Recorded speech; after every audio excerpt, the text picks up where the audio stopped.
मैं doctor Vinod Kumar Singh, associate professor दर्शन शास्त्र विभाग, ग्राम भारती महाविद्यालय रामगढ़ कैमूर, आज सर्वोदय विषय के ऊपर अपना व्याख्यान प्रस्तुत करने जा रहा हूँ। छात्रों,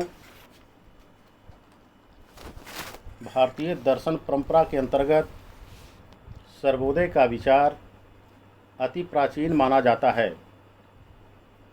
सर्वोदय भारत का पुरातन आदर्श है।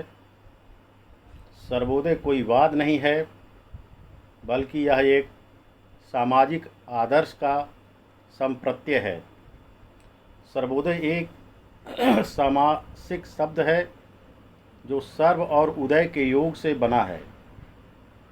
यदि हम सर्वोदय शब्द का तत्पुरुष में विग्रह करें तो सर्वेषाम उदयः अर्थात सभी का उदय का बोध होगा, लेकिन तृतीय तत्पुरुष में सर्वेन उदयः अर्थात सब प्रकार के उदय के अर्थ में आएगा। बहुव्रीहि में अर्थ बदल जाएगा। समानाधिकरण बहुव्रीहि में सर्वः उदयः या अस्मात् के विग्रह से इसका अर्थ होगा जिससे सभी तरह के उदय हों। यदि हम सर्वोदय अस्ति अस्य से इसका विग्रह करें तो इससे एक अलग ही अर्थ का बोध होगा, सब उदय वाले व्यक्ति का। यहाँ उदय का अर्थ है विकास। इस तरह सर्वोदय के मुख्यतः तीन अर्थ हैं। पहला, सबों के द्वारा उदय साधन के रूप में। दूसरा, सबों के उदय का अर्थ है सभी मनुष्यों, जीव जंतुओं, पेड़ पौधों और चराचर जगत का उदय। और तीसरा, सब प्रकार के उदय का अर्थ है विकास में सबों की सहभागिता। इस तरह सर्वोदय एक आदर्श सिद्धांत है जिसमें संपूर्ण विश्व के हित की बात की गई है। भारत के लिए यह एक आदर्श सिद्धांत या विचारधारा कोई नई नहीं है। हजारों वर्ष पूर्व भारतीय मनीषियों ने बतलाया था, सर्वे भवन्तु सुखिनः, सर्वे सन्तु निरामयाः, सर्वे भद्राणि पश्यन्तु, मा कश्चित् दुःखभाग् भवेत्। इस प्रकार सर्वोदय दर्शन का समग्र जीवन दर्शन बनते जाना स्वाभाविक है। सर्वोदय की अवधारणा में सर्वभूत हिते हता रता का भारतीय आदर्श, सुकरात की सत्य साधना, रस्किन के अंत्योदय का विचार, तुलसी का रामराज और टॉल्स्टॉय का अंतः स्थित ईश्वर राज की महनीय भावना एक साथ निहित है। साथ ही वसुधैव कुटुंबकम आदि उद्गारों में सर्वोदय की भावना व्यक्त की गई है। उपनिषद एवं गीता के एकत्व और बौद्ध दर्शन में संघ एवं बोधिसत्व में सर्वोदय की झलक है। परंतु सर्वोदय शब्द का व्यापक प्रयोग सर्वप्रथम लगभग 2000 वर्ष पूर्व जैन मुनि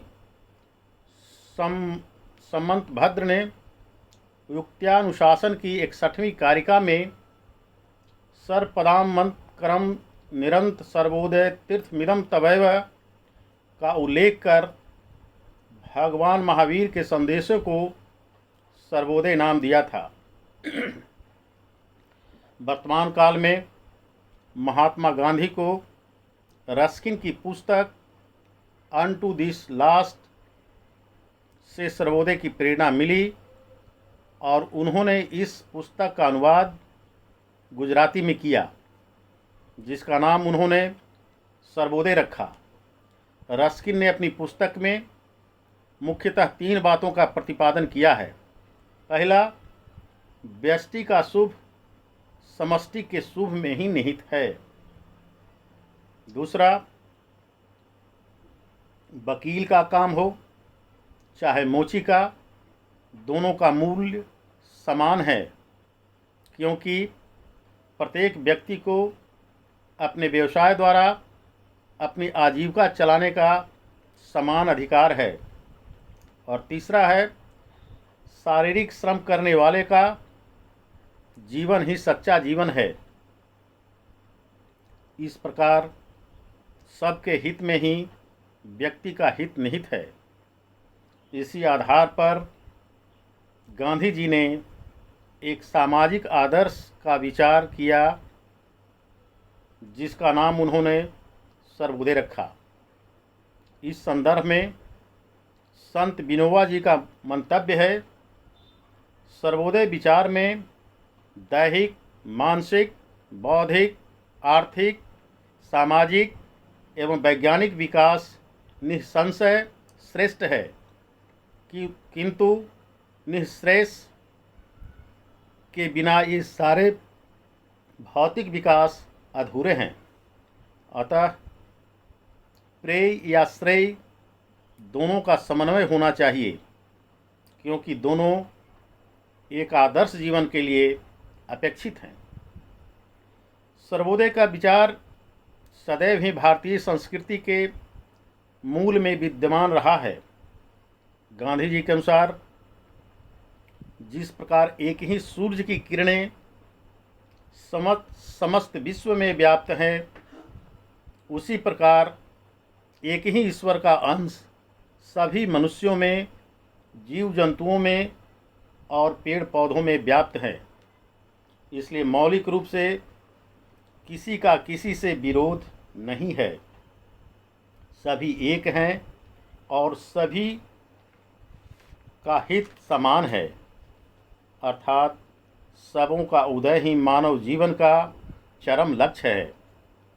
इस प्रकार यह स्पष्ट है कि गांधी जी सर्वोदय की तत्व मीमांसा के रूप में ईश्वरवाद का समर्थन करते नजर आते हैं।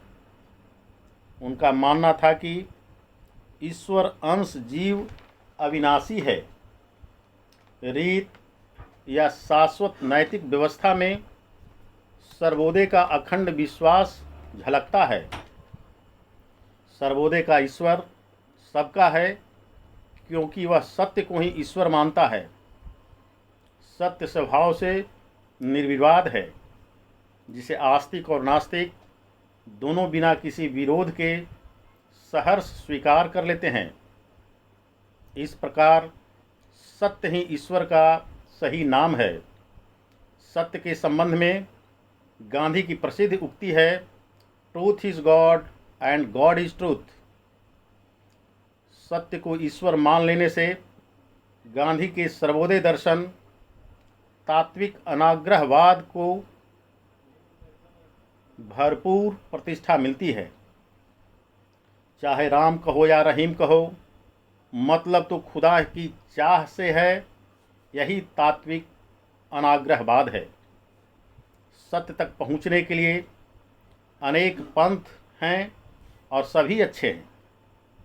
अपनी रुचि के तहत पंथ का धर्म को स्वीकार करो, तुम्हें सत्य का दीदार होगा। अतः मंदिर या मस्जिद के विवाद में उलझने वाला सत्य के मार्ग से च्युत हो जाता है। यदि संपूर्ण सृष्टि परमात्मा की अभिव्यक्ति है, तो यहाँ कुछ भी तुच्छ या निषिद्ध नहीं है। यही कारण है कि संत विनोबा ने ब्रह्म सत्यम जगन मिथ्या के बदले ब्रह्म सत्यम जगत स्फूर्ति जीवम सत्यम शोधनम का बहुमूल्य सूत्र स्वीकार किया। सर्वोदयी तत्वज्ञान में यह सूत्र जनजीवन का एक जागृत आंदोलन बन गया। संपूर्ण सृष्टि नैतिक नियमों से आबद्ध है, जिसका नियामक ईश्वर है। ऐसा मान लेने से बिना किसी भेदभाव के सबको विकास के मार्ग में बढ़ने का अवसर मिल सकता है। अतः गांधी की तत्वमीमांसा में सर्वोदय का वर्चस्व दृष्टिगत होता है। उपनिषदों में आत्मा को सर्वम कहा गया है। शरीर अलग अलग हो सकते हैं, इंद्रिय मन बुद्धि पृथक पृथक हो सकते हैं, किंतु अंदर बाहर व्याप्त आत्मा या चेतना सर्वदा एकनिष्ठ और समरस हैं। विद्युत शक्ति तो एक है, इसकी अभिव्यक्ति के माध्यम के रूप में इसके उपकरण बल्ब, पंखा, हीटर, कूलर अलग अलग हो सकते हैं। अतः मैं सब में हूँ और सब मुझ में है, यह सर्वोदय की जीवंत मिसाल है। इस प्रकार गांधी जी के अनुसार एक ही आत्मा अनेक शरीरों में विद्यमान है।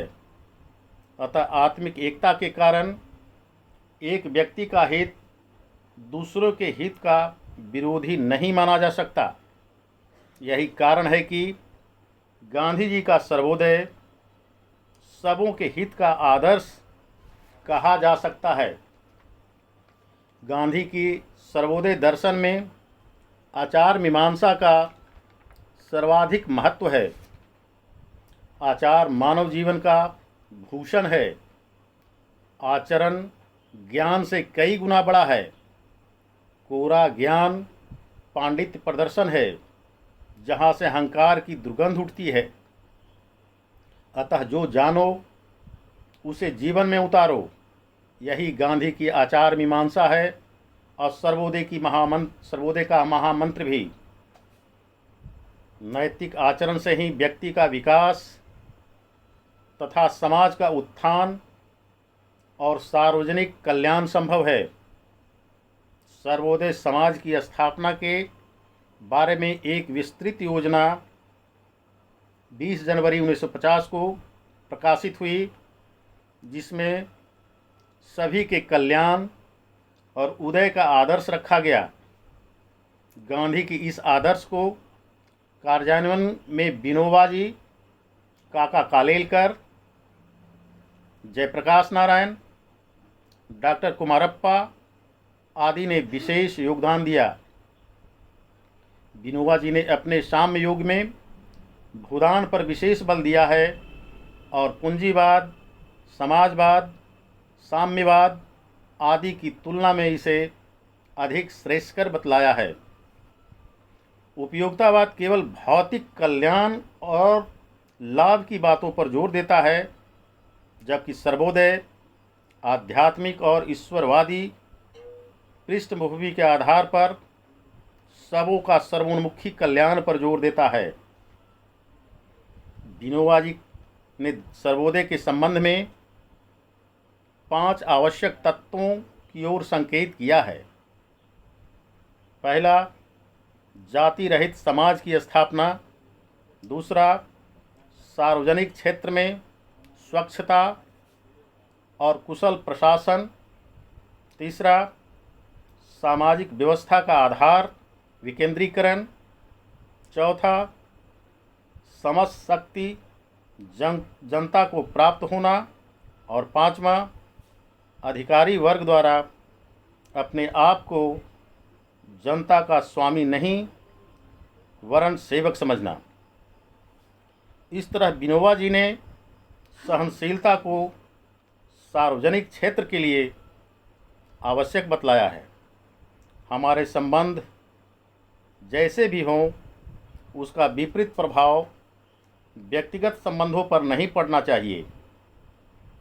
पुनः वे कहते हैं कि हम अन्याय से लड़ेंगे, लेकिन अन्यायी के प्रति हमारे मन में कोई दुर्भावना नहीं होनी चाहिए। अपने विरोधी के प्रति भी प्रेम भाव रखना साहसिक कार्य की श्रेणी में आता है। सर्वभूत हिते रताः या वसुधैव कुटुंबकम, यह मात्र प्रार्थ का वचन न होकर स्वार्थ का भी सत्य है।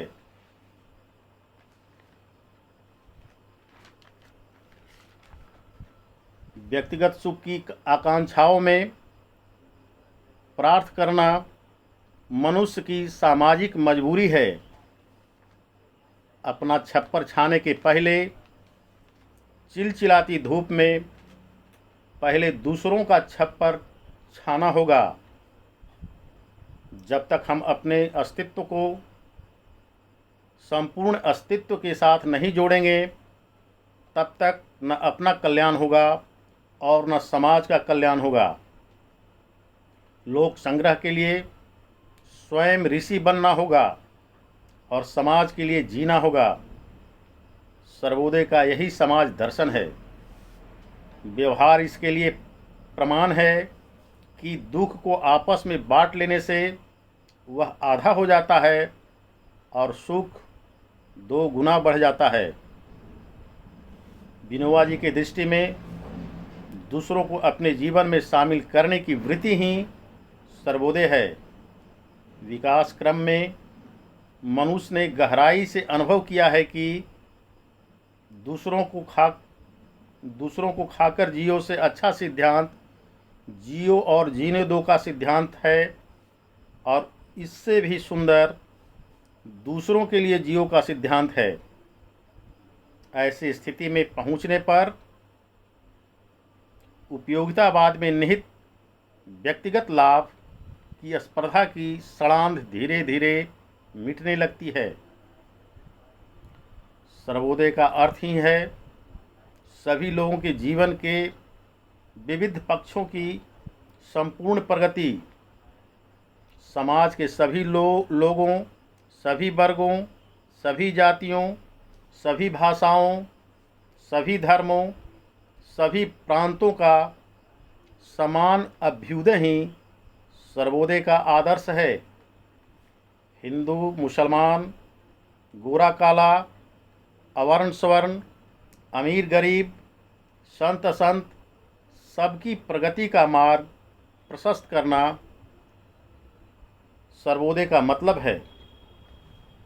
आर्थिक, सामाजिक एवं राजनैतिक क्षेत्रों में विषमता को मिटाना और पूंजीपति और श्रमिक दोनों की रक्षा करना सर्वोदयी समाज का लक्ष्य है। सर्वोदय सर्वजन हिताय, सर्वजन सुखाय की महनीय भाव पर टिका है। सर्वोदयी ऐसे वर्ग विहीन, जाति विहीन एवं शोषण विहीन समाज की स्थापना करना चाहता है, जहां प्रत्येक व्यक्ति या समूह को अपने सर्वांगीण विकास का अवसर मिल सके।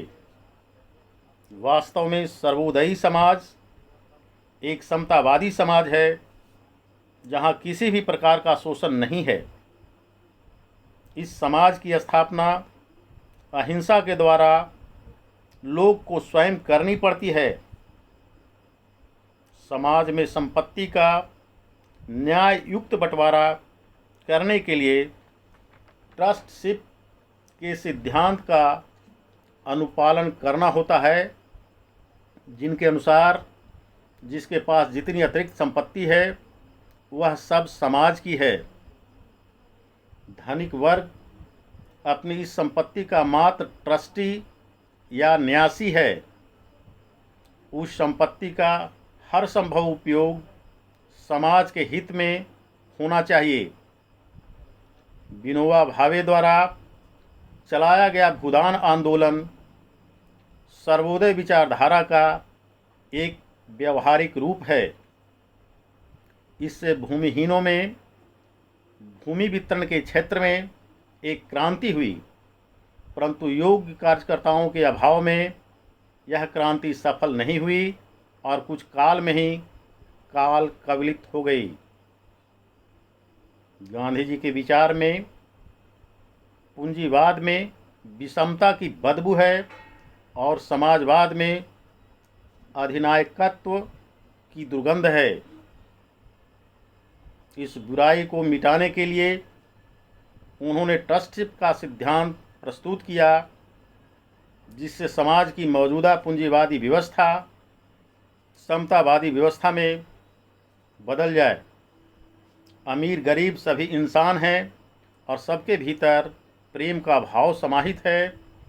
भीतर के प्रेम को जगाकर धनिकों का हृदय परिवर्तन किया जा सकता है और वर्ग संघर्ष के बजाय वर्ग समन्वय के आधार पर सर्वोदयी समाज का सपना साकार किया जा सकता है। वास्तव में अमीरी और गरीबी दोनों रोग हैं। अमीर को बड़ी मालकियत का मोह है और गरीब को छोटी मालकियत की ममता है। जिस दिन गरीबी छोटी मालकियत का मोह छोड़ देगा, उस दिन पूंजीवाद विदा हो जाएगा। अमीरी यदि शैतानियत लाती है तो गरीबी हैवानियत। सर्वोदय अमीरों की शैतानियत और गरीबी की हैवानियत खत्म करके दोनों की इंसानियत को बचाना एवं बढ़ाना चाहता है।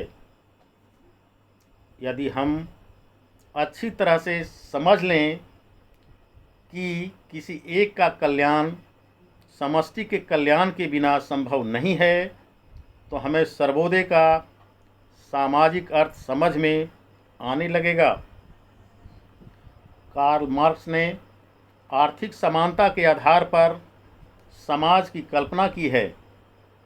इसमें वर्ग संघर्ष के द्वारा वर्ग निराकरण की बात है, लेकिन सर्वोदय में वर्ग निराकरण की बात आपसी प्रेम, सामंजस्य एवं समन्वय के द्वारा की गई है। मार्क्सवाद के वर्ग संघर्ष के द्वारा हिंसा प्रतिहिंसा के बढ़ने की आशंका है, जबकि सर्वोदय में अहिंसा, प्रेम और शांति की भावना निहित है। दूसरी ओर मार्क्सवाद में साधन की पवित्रता का ख्याल नहीं रखा जाता है, जबकि सर्वोदय में साधन और साध्य दोनों की पवित्रता पर जोर दिया गया है। मार्क्स का साम्यवादी मत धर्म का विरोधी है। लेवास्की ने कहा है कि मार्क्सवाद में बौद्धिक भूल, नैतिक अंधापन और सामाजिक विघटन पाया जाता है। अतः मार्क्स का मार्क्सवाद सर्वथा उचित सिद्धांत नहीं है। इन विवेचनाओं के आधार पर स्पष्टतः यह कहा जा सकता है कि सर्वोच्च विचार गांधी का व्यवहारिक तत्व दर्शन के रूप में सर्वोदय ही है। सत्य और अहिंसा सर्वोदय की आधारशिलाएं हैं। गांधी तथा बिनोवा ने सत्य और अहिंसा को केवल वैयक्तिक जीवन में ही नहीं, बल्कि सामाजिक क्षेत्र में भी उपयोगी माना है। अहिंसा सामाजिक परिवर्तन का तकनीक माना गया है, जिनका विधायक पक्ष प्रेम है। प्रेम के द्वारा ही मानव हृदय में परिवर्तन लाकर आर्थिक, धार्मिक, सामाजिक असमानता मिटाई जा सकती है और सर्वोदय समाज की स्थापना हो सकती है। इसी संदर्भ में बिनोवा जी ने भूदान, संपत्ति दान का प्रोग्राम बनाया है। सर्वोदय की व्यवहारिक पक्ष पर विचार करने से ऐसा प्रतीत होता है कि समाज ने इस सर्वोदय के आदर्श को उस हद तक नहीं अपनाया जितनी गांधी और बिनोवा की अपेक्षा रही होगी। इसके अनेक कारण हो सकते हैं। सर्वोदय एक आध्यात्मिक संदेश है। इस भौतिकवादी एवं स्वार्थलोलुप समाज में इसे पूर्ण समर्थन न मिलना सहज एवं स्वाभाविक है। फिर भी राजनीतिक और अर्थशास्त्र को नीति से नियंत्रित करने का संदेश आज भी विश्व में जोड़ पकड़ता जा रहा है। वास्तव में सर्वोदय एक सर्वोच्च आदर्श है।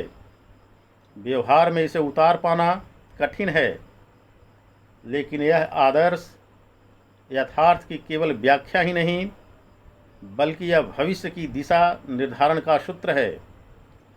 आज भी अनेक राष्ट्र इसे मार्गदर्शक के रूप में अपनाकर विश्व में शांति एवं भ्रातृत्व भाव फैलाने में सतत प्रयत्नशील हैं। इन्हीं शब्दों के साथ मैं अपनी वाणी को विराम देना चाहता हूँ। बहुत बहुत धन्यवाद।